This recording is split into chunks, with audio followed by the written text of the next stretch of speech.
रात थी। रात को पति पत्नी दोनों कमरे में बैठे, पति पत्नी के लिए थाली लगाकर भोजन लेकर आया, भोजन, और पति पत्नी से कहता ले भोजन कर ले, ले खाना खा ले, रोटी खा ले, फल के खा। पत्नी ने कहा मम्मी पापा ने खाया। अरे मैं तेरे लिए लेकर आई हूं, तू खाती क्यों नहीं है, ले खा। पत्नी बोली नहीं, मम्मी सुबह से काम पर लगी हुई थी, पूरे घर का काम कर रही, आज भूखी है अम्मा, और उनको पहले खिला। अरे मम्मी ने खा लिया होगा, तो तू खा, तेरे लिए लेकर आया हूं। पापा ने तो कि पापा तो सो गए, ले तू खा। नहीं, पहले पापा को रोटी खिला कराओ, मम्मी को रोटी खिला कराओ, जाओ आई को पिता को भोजन कराओ, माँ को भोजन कराओ, उसके बाद अब मैं खा लूंगी। मैं तेरे लिए लगा कर लाया हूँ, थाली लेकर आया हूँ, ले तेरे लिए भोजन लेकर आया हूँ, खा। और कमरे में रोटी का टुकड़ा तोड़कर पति अपनी पत्नी को खिलाने लगा। पत्नी ने हाथ से रोक दिया, मैं ये भोजन नहीं करूंगी, पहले आप मम्मी पापा को खिलाओ, पहले अपने माँ बाप को खिलाओ, वो दिन भर से लगे हुए हैं, उनने खाना नहीं खाया है, आप जाओ। इतने में पति ने पत्नी से झगड़ा करा, पत्नी ने माई के फोन करा, और मायके में फोन कर कर कहा पापा मुझे आज की आज तलाक चाहिए, मुझे अभी की अभी तलाक चाहिए। पिता ने कहा बेटा हुआ क्या ऐसा, बस आप मुझे तलाक दिलवाइए। पिताजी ने समझाया बेटा पहली रात्रि है, तुम दोनों अभी बातचीत करो, मिलो तो सही मालूम पड़ेगा जीवन क्या है। नहीं पिताजी मुझे तो तलाक चाहिए अभी की अभी, आप दे रहे हो कि मैं सुसाइड करूं। बाप आया, आधी रात को अपनी बेटी को लेकर गया, दूसरे दिन तलाक के कागज तैयार हुए, लड़की का तलाक हो गया। लड़का अपनी जगह, लड़की अपनी जगह, दोनों की शादी अलग अलग जगह हो गई। लड़की की शादी दूसरी जगह हो गई, लड़के की शादी फिर हो गई, दोनों का जीवन निकला, दोनों की अवस्था हो गई। एक दिन वही लड़की जिसका विवाह हुआ था वो 70 साल की हो गई, अपने बेटे और बहू को लेकर कहीं कमला माता के मंदिर पर, कहीं देवी के मंदिर पर दर्शन करने गई थी। थोड़ा सा सीरा, थोड़ा सा हलवा, थोड़ी पूरन पोली बना कर लेकर गई थी, माता को भोग लगाया, बाहर आकर भिखारियों को बांट रही थी। उसी भिखारी में एक भिखारी और बैठा हुआ था। इतने में वो बूढ़ी माँ ने उस भिखारी को देखकर कहा तुम मुझे पहचान गए? उसने कहा पहचान गया, मैं भी आपको पहचान गई, आपकी और मेरी शादी हुई थी और एक रात्रि के बाद अपन दोनों का तलाक हुआ था। मालूम है मैंने तलाक क्यों लिया था? पत्नी उस आदमी से कहती है मैंने तलाक क्यों लिया था, उसका कारण मालूम है? क्योंकि जैसे आज तुम भीख मांग रहे हो, उस जगह पर मैं भी भीख मांगती मिलती, क्योंकि जो अपने माँ बाप का नहीं होता उसकी औलाद कभी उसकी नहीं होती, जो अपने माता पिता का नहीं होता कभी उसकी औलाद उसकी नहीं हो सकती। मैं भी यहाँ भीख मांगते हुए दिखती, इसलिए मैंने रात में ही तलाक ले लिया। मुझे मालूम था। आप झुको, आप प्रणाम करो, आप नमन करो, आपके बच्चे आपके प्रति समर्पित रहेंगे, पक्का है। हम सुधरेंगे, युग सुधरेगा, हम बदलेंगे, युग बदलेगा। थोड़ा तो बदलो रे। अरे ओ करमाला वालों, आज कथा का छठा दिवस है, नियम ले लो कि मैं झूठ नहीं बोलूंगी, नियम लो कि मैं मांसाहार नहीं करूंगी, नियम लो कि मैं मदिरापान नहीं करूंगा, नियम लो कि मैं वेश्यावृत्ति नहीं करूंगा, नियम लो कि मैं किसी को गलत नहीं बोलूंगा। आज अपने जीवन में बैसाख के महीने में ऐसी दृढ़ता बनाओ। यहाँ तुम दक्षिणा चढ़ाओ, दान चढ़ाओ, वो मतलब नहीं है, केवल मुख्यता है आपका नियम, आपका वचन, आपकी श्रेष्ठता। शिव महापुराण में से 7 दिन में अगर कुछ आप अच्छा लेकर जाओगे तो मुझे सीहोर में जाकर खुशी होगी कि आपने शिव महापुराण में से कुछ ग्रहण किया है, आपने अपने जीवन में कुछ उतारा है। मुझे अच्छा लगेगा, मुझे प्रसन्नता होगा। और मालूम पड़े जैसे थे वैसे की वैसी रहोगे तो घर के लोग कहेंगे इतनी कथा सुनी, जैसी थी वैसी की वैसी। क्या मतलब, क्या मुंह न रहो। जैसे जैसे बुढ़ापा आते जाए थोड़ा मौन हो जाओ। क्या हो जाओ? मौन, चुप। बुढ़ापे में ज्यादा नहीं बोलना, मौन, चुप रहो। शिव नेत्र बंद करे, बालक हुआ अंधकासुर,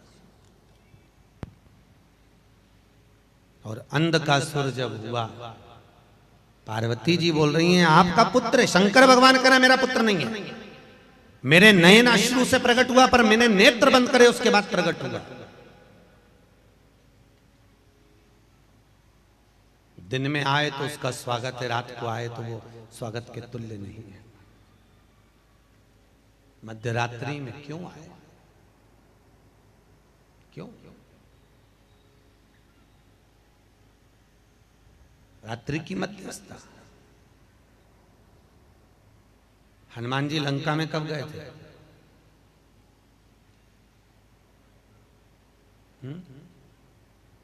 हनुमान जी लंका में दिन में गए थे कि रात में गए थे? जब लंका में प्रवेश कर रहे थे, आप लोगों ने रामायण सुनी है ना? हमको तो बोल रहे थे श्रेणी जी की यहाँ पर रामायण हुई है। जल्दी जल्दी बोलो, यहाँ रामायण हुई है तो बताओ जल्दी से। हनुमान जी लंका में कब गए थे, दिन में कि रात में? दिन में नहीं, रात में। तो एक बात तो ये बताओ, संत साधु गुरु देवतुल्य ये किसी के घर अगर जाते हैं तो दिन में जाते हैं कि रात में? संत तो दिन में जावे, गुरुजन तो दिन में जावे। हनुमान वो संत थे जिनको दिन में जाना था, पर हनुमान जी दिन में नहीं गए, हनुमान जी रात्रि में गए। रात में जाने का कारण से केवल हनुमान जी का ये था कि मैं रात को जाऊंगा, क्योंकि निशाचरों को पहचानना, गलत व्यक्ति कैसा है, सामने वाला व्यक्ति अच्छा है कि बुरा है, ये रात को ही मालूम पड़ सकता है। तुम भी जब यहाँ से रात को जाओगी ना रोड पे से, तो दो चार तो किनारे पे पड़े पड़े मिल जाएंगे, मालूम पड़ता अच्छा है कि ये रात को। दिन में नहीं मालूम, दिन में तो इतना बढ़िया टीकी बिंदी सब लगा के बढ़िया चकाचक, पर रात के मालूम पड़े कि ये क्या है। हनुमान जी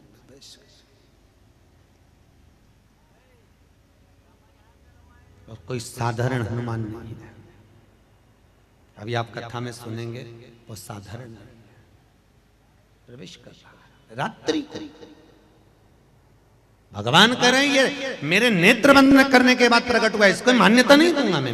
माता पार्वती कह रही है मैं इसको गोदी में लेती हूँ, मेरा पुत्र है। भगवान शंकर ने कहा पार्वती एक बार भगवान विष्णु को तूने गोदी में लिया था तो बद्रिकाश्रम देना पड़ा था, दूसरी बार फिर गोदी में लेगी फिर तो कुछ ना कुछ देना पड़ेगा, मैं तुझे गोदी में नहीं लेने, फेंक इसको। और माता पार्वती ने उसको पुत्र की तरह गोदी में उठा लिया, हृदय से लगा लिया, और माता पार्वती से शंकर भगवान ने लेकर उस बालक को समुद्र में फेंक दिया।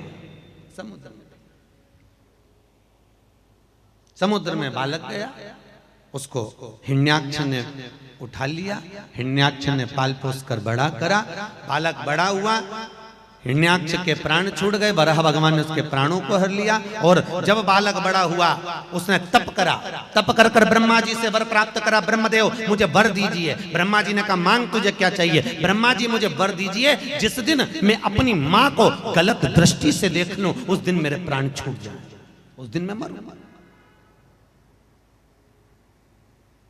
जिस दिन मैं अपनी माता को गलत दृष्टि से देखूं, मां को अगर गलत दृष्टि से देखूं तो उस दिन मैं प्राण छूट। अब हिरण्याक्ष ने इसको बताया था कि तेरी कोई मां नहीं है, तेरा कोई पिता नहीं है, तेरा कोई भाई नहीं है, तू तो आज जन्मा है, समुद्र में बहकर आ गया था, मैंने तुझे बड़ा करा, ना तो कोई तेरा पिता ना तेरी कोई माँ। तो ये बड़ा खुश हो गया कि मेरी कोई माँ ही नहीं है जन्म देने वाली, तो मैं मरूंगा ही नहीं, मैं ताजा मर हो गया। इसलिए इसने वर मांगा तो मांगा ये कि जिस दिन मैं अपनी माता को गलत दृष्टि से देखूं उस दिन मैं मरूं, उस दिन मेरे प्राण छूटे। अब तो इसने उपद्रव मचा दिया, पूरी पृथ्वी पर जब उपद्रव मचाया, और बाद में इसने कहा, अंधकासुर बोला दूतों से, दूतों जाओ मेरे लिए कोई सुंदर कन्या को देख कर लाओ जिससे मैं विवाह करूं। इतने में एक दूत बोला जो सुंदर कन्या थी उसको तो शंकर जी ले गए, हिमालय राज की बेटी। इतने में अंधकासुर बोला क्या इतनी सुंदर थी वो, इतनी सुंदर? अरे वो इतनी सुंदर थी कि आप जान नहीं सकते, इतनी सुंदर, इतनी सुंदर। तुरंत अंधकासुर ने कहा तो क्या हुआ अगर वो शंकर भगवान की धर्म पत्नी बन गई तो क्या होता है? मैं उसको अपनी पत्नी बनाऊंगा। और अंधकासुर मां जगत जननी जगदम्बा अम्बा मां देवी को उस पार्वती माता को देखने के लिए कैलाश पर चले गया। मां तो मां है। आपको पहले भी कथा में कहा, जितनी बहू सुंदर नहीं दिखती उससे ज्यादा सुंदर घर की मां दिखती है। क्यों? Old is gold. उसका तेज पुंज, उसका तप, उसकी साधना, उसका भजन। जो मां दिन भर भजन करती है अपने प्रेम से, अगर भजन नहीं भी करती मां तो प्रेम से भोजन तो कराती है, प्रेम से लाड़ तो लड़ाती है, सबके प्रति समर्पण तो होता है। उसने अपना जीवन भगवत भजन में जो निकाल दिया है। बहुओं को बुरा नहीं लगना चाहिए इस बात का। लगा तो नहीं कि तुमसे ज्यादा सुंदर तुम्हारी सास? अगर बुरा लग जाए तो घर जाके 2 रोटी ज्यादा खाना। बुरा लगे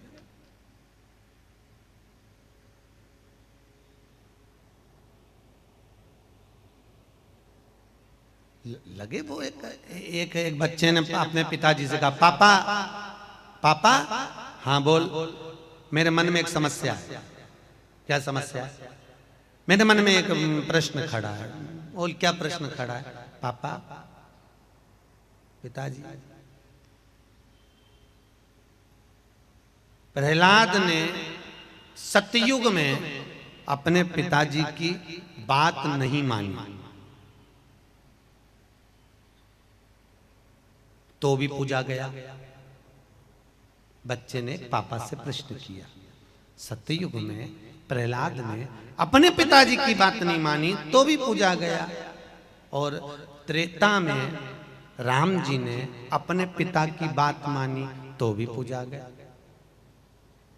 प्रश्न केवल इतना सा अड़ा हुआ है पापा कि मैं तुम्हारी बात मानूं कि नहीं मानूं। बाप ने बाल खुजाए कैसी औलाद पैदा करी है, कहां से लाया?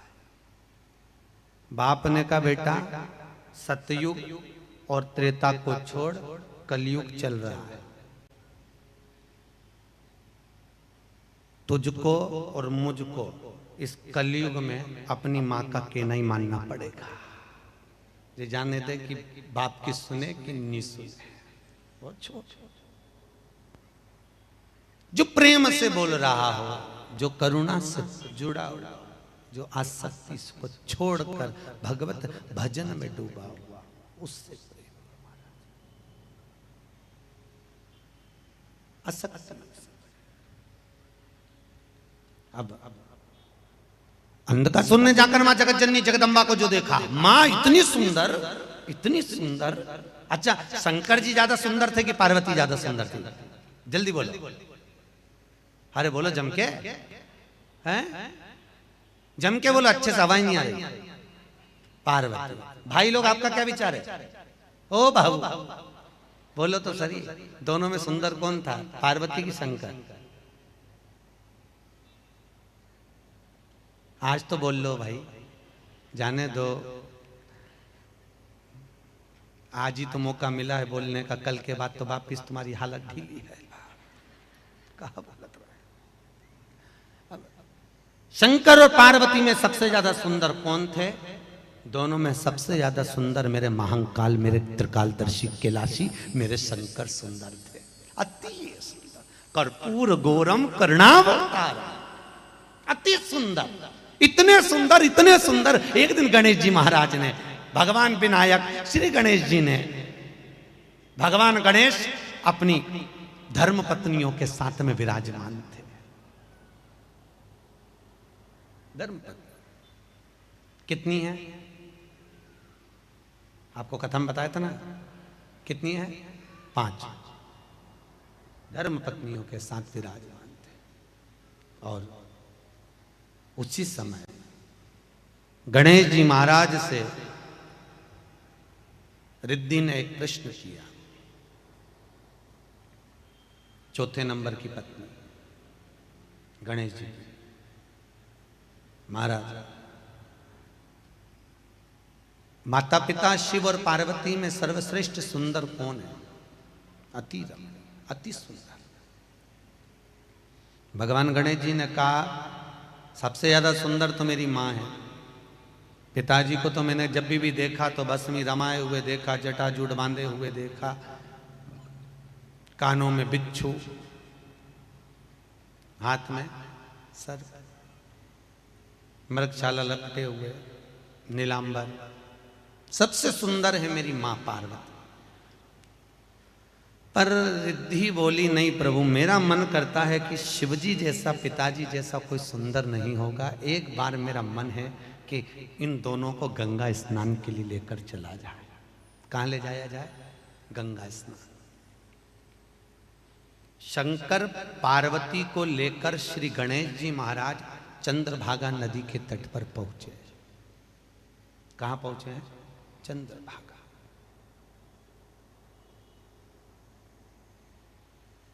और चंद्रभागा नदी के तट पर पहुंचकर आज भगवान गणेश जी महाराज ने माता पार्वती और शिव जी से कहा, पिताजी आप इस घाट पर स्नान करिए और आप चक्र तीर्थ के पास स्नान करिए, जाइए। आप पहुंचिए। महाराज हरि विठल के मंदिर के सामने से जो रास्ता चंद्रभागा नदी को जाता है, करें दर्शन आप लोग? अरे बोलो तो, गए हो? सामने जो रास्ता जाता है, रास्ते पर आप सीधे नदी के सम्मुख में जब पहुंचेंगे तो लेफ्ट का जो भाग है वो निर्मल घाट है और राइट का जो भाग है वो चक्रतीर्थ घाट है चंद्रभागा का। स्कंद पुराण अगर आपने सुनी हो तो स्कंद पुराण में ब्रह्मखंड के अंदर आपको चंद्रभागा नदी का प्रमाण मिलेगा।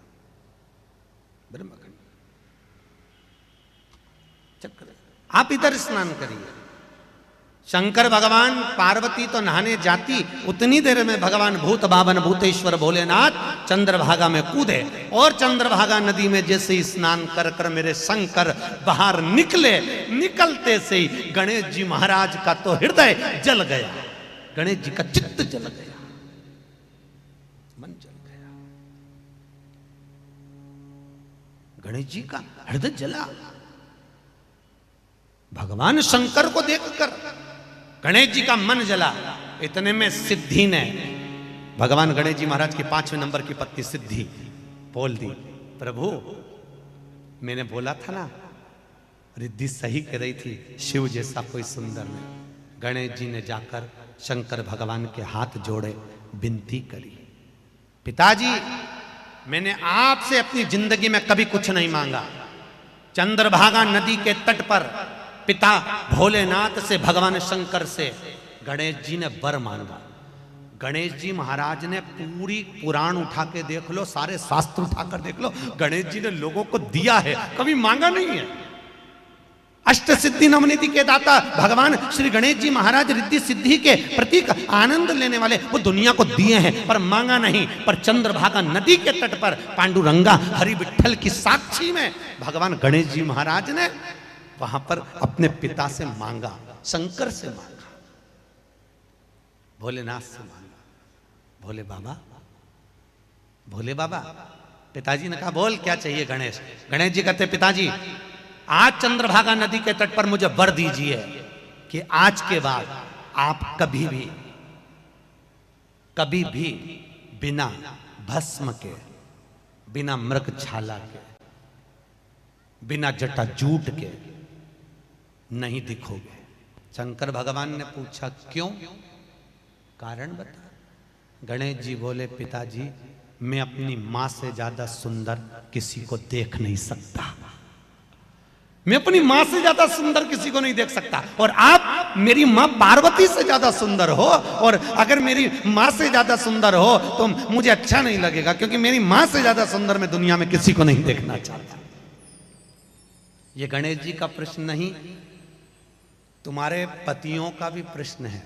एक दाल सब्जी भाजी तुम बनाती हो और एक दाल सब्जी भाजी तुम्हारी सास बनाती है, तुम्हारे पति की मां। कभी कभी तुम्हारे पति के मुंह से निकल ही जाता है, मेरी मां जैसी भाजी सब्जी तो नहीं बना सकती, परंतु बेचारा बोल नहीं सकता, क्योंकि बोले तो जली हुई रोटी मिलना चालू हो जाती है। बोले तो बोले क्या?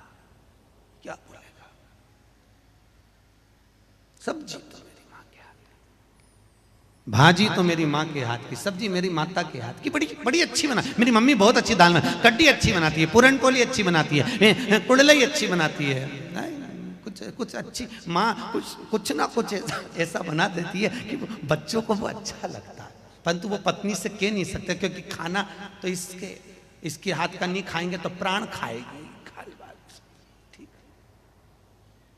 बोल नहीं सकता महाराज।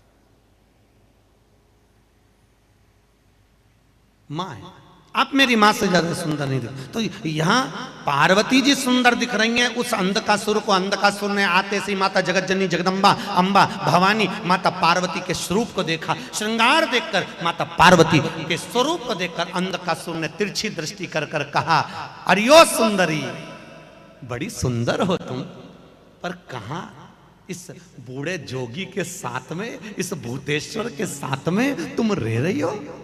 तुम्हें तो मेरी अर्धांगिनी बनना चाहिए।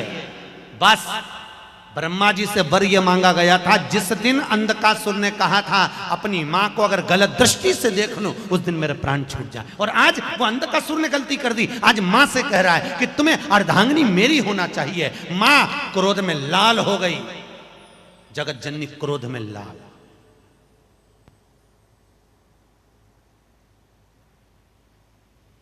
पति की निंदा या स्वयं के सात्वित्व को जब गलत किया जाता है तो फिर क्रोध आ ही जाता है। क्रोध आ गया, क्रोध में लाल, और मां ने अपनी लाल दृष्टि से उस अंधकासुर को जो देखा, इतने में भगवान भूतनाथ भूतेश्वर तुरंत आकर खड़े हो गए। शंकर भगवान ने माता पार्वती को आद्य शक्ति का फल प्रदान करा। प्रदान करते से शिव और शक्ति ने उस अंधकासुर का अंत करा। देवताओं ने पुष्पों की वृष्टि करी, गंधर्व गान करे, अप्सरा नृत्य करी, चारों तरफ सुख समाहित हो गया। हर हर महा, भगवान शंकर आनंद की राशि हो गए। अंधकासुर के प्राण छूटे हैं, गया अंधकासुर। समय आया, भगवान शंकर भगवान पार्वती के साथ विराजमान हुए। मां जगत देवता और राक्षसों ने मिलकर समुद्र का मंथन किया। मंथन में सबसे पहले अगर कुछ प्राप्त हुआ तो वो गौ माता प्राप्त हुई। मंथन में सबसे पहले क्या निकली है? जम के बोलिए, गौ माता। बहुत समय की पक्की होती है गौ माता, समय की। आप समय के पक्के नहीं हो। 6:30 बजे अगर कथा चालू होना है तो आप 6:45 बजे आओगे, 7 बजे आओगे, पर गौ माता समय की पक्की है। अगर आपके दरवाजे पर 3 बजे उसको भोजन मिलता है, 3 बजे अगर आप रोटी देती हो तो ठीक 3 बजे वो आपके दरवाजे पर आकर खड़ी हो जाती है, बिना घड़ी पहने, बिना घड़ी बांधे। 3 बजे निश्चित समय खड़ी है।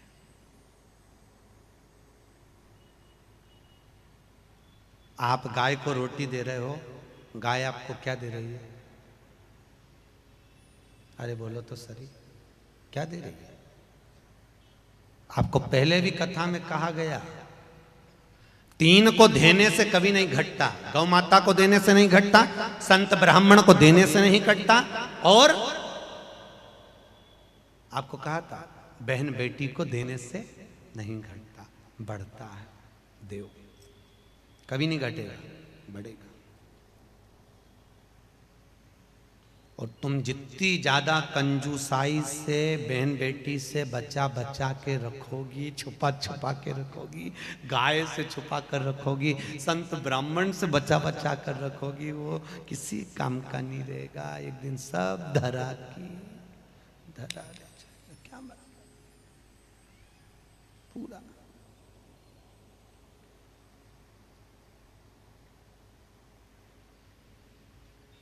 किसी किसी के यहाँ तो हमने देखा है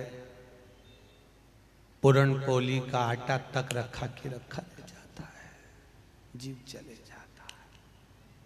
मिठाइयां बनी हुई रखी है, पकवान, सेज, सैया सब आनंद में रखा है, और जीव गया।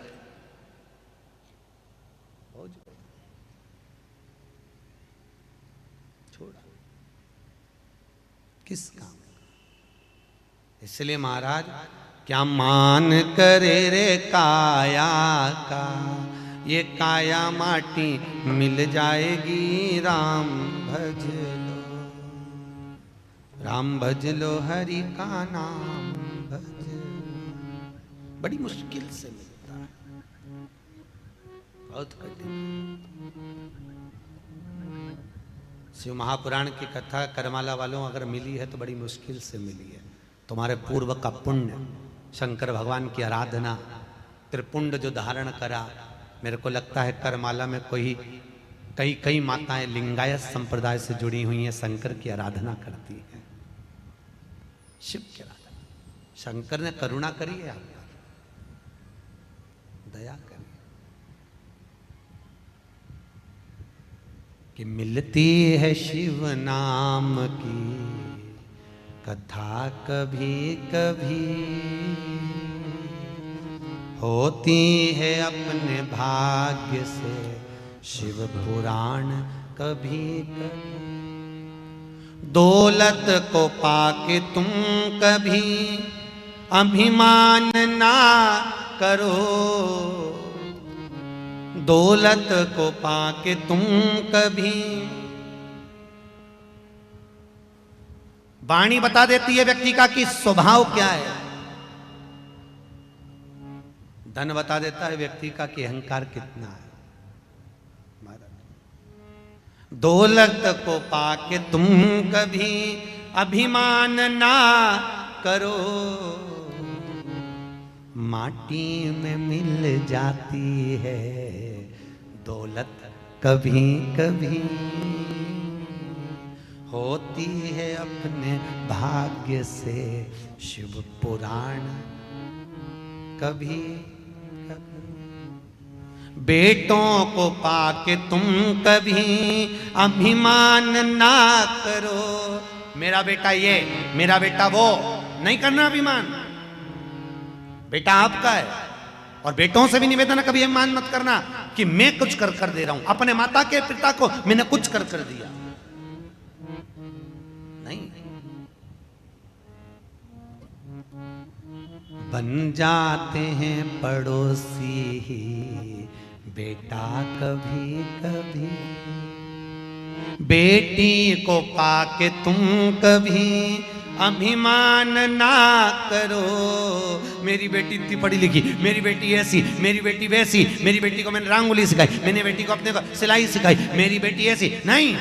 बेटी को पाके तुम कभी अभिमान ना करो, ले जाते हैं जमाई भी बेटी कभी कभी। मालूम पड़े पाहुना आएगा, जमाई आएगा, ले जाएगा, बेटी छूटे। भजन मिले जो सबसे मूल्यवान है, सबसे जरूरी है भजन। पूरी सारी इंद्रियों में केवल एक इंद्री, ये जिह्वा, भगवान ने इसको लचीला बनाया कि भजन कर, भजन। पर करे ही नहीं, राम नाम के आलसी, खाने के होशियार, तुलसी ऐसे जीव को बारंबार देखता। खाने बैठे तो स्वाद बताए, कितनी अच्छी, क्या जोरदार आमठी बनी है, क्या जोरदार कड़ी बनी है, क्या जोरदार पूरन पोली बनी है, मिर्ची का ठेसा तो इतना जोरदार बना, स्वाद ऐसा दिखा है, स्वाद तुरंत बताए जीवन। और भजन करने बिठा दो उतनी देर में बोल जिभ्या हरी हरी, थोड़ी देर भजन करने बैठे राम राम पांडुरंग।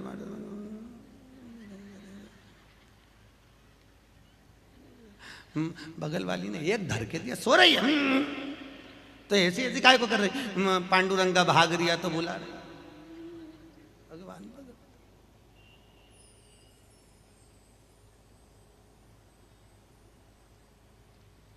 अच्छा, कल से क्या करोगी तुम? इसके बाद कल कथा समापन हो जाएगी, अच्छा लगेगा? अरे बोलो तो सही। वही तो, अब कथा पूरी होने के बाद जो कथा में नहीं आई ना, उससे जाके के ना तेरा क्या होगा रे कालिया, पूछ ले सकता, उससे पूछ तेरा होगा क्या। ना राम नाम लीनो तूने भरी जवानी में, तू डूब के मर जा रे। आगे बोलो, चुल्लू भर डूब के मर जा।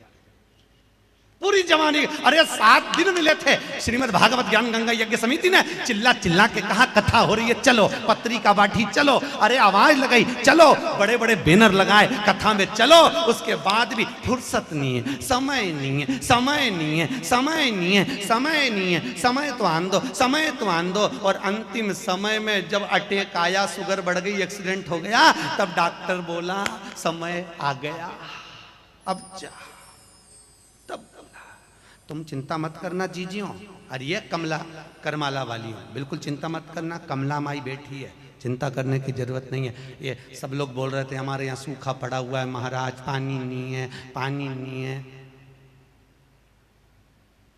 हमने कहा पानी की कमी नहीं है, केवल दुनिया के लोगों के व्यवहार में पानी कम पड़ गया, इसलिए कमला माई ने पानी देना कम कर दिया।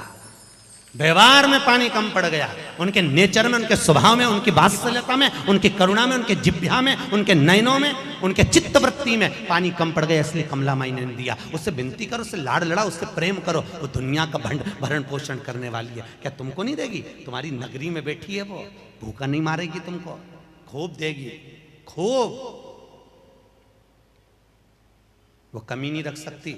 मुझे विश्वास है मेरी मां पर, और बेटे का विश्वास अपनी मां पर होना चाहिए। और जैसे हम बोल रहे हैं वैसे तुम्हारे को विश्वास होना चाहिए कि मेरी मां भूखा नहीं रख सकती।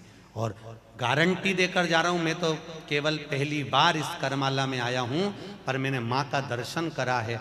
इस 7 दिन की कथा में मैंने कुछ अगर धारण करा है, 7 दिन में मुझे अच्छा लगा, तो इस मां की गोद में बैठकर कमला माई के इस मंदिर के साक्षी में बोल कर जा रहा हूं कि इस नगरी में अगर आधी रात को भी कोई भूखा व्यक्ति आ जाए, तो ये पक्का है मेरी माँ उसको भोजन बनाकर खिलाकर भेजती होगी।